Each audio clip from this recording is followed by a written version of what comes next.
Have you ever wanted to secure your data but felt overwhelmed by the technical details? You're not alone. Today, we're diving into how to generate your own encryption key using Python's Fernet. I totally get it. The world of encryption can seem daunting, especially when you just want to keep your information safe. Many people struggle with understanding how to create their own keys instead of relying on built-in functions.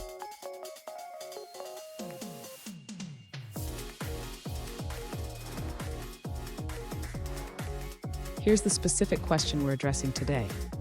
One user asked, how can I generate my own key instead of using Fernet's built-in generate key function?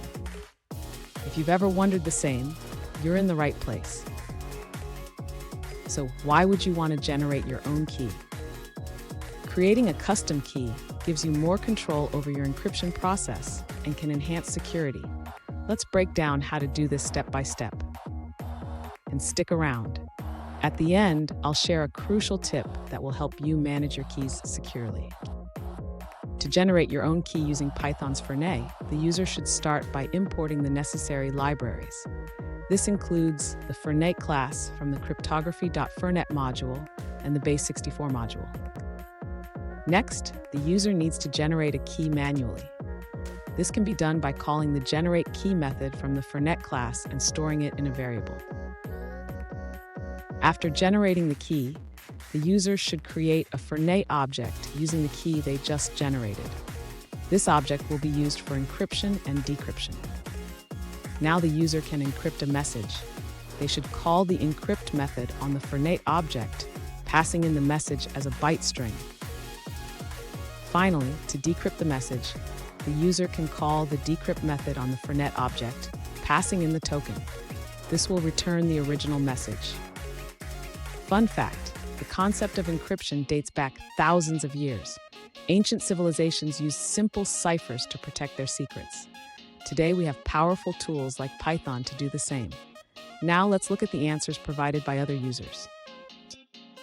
An alternative approach to generating your own key with Python Fernet involves using key derivation functions. Specifically, you can use the password-based key derivation function 2, or pbkdf2h-ACK. This method allows you to create a key from a password, and you can find more details in the documentation. It's important to note that each time you construct the KDF class with a different salt value, a new key will be generated from the password.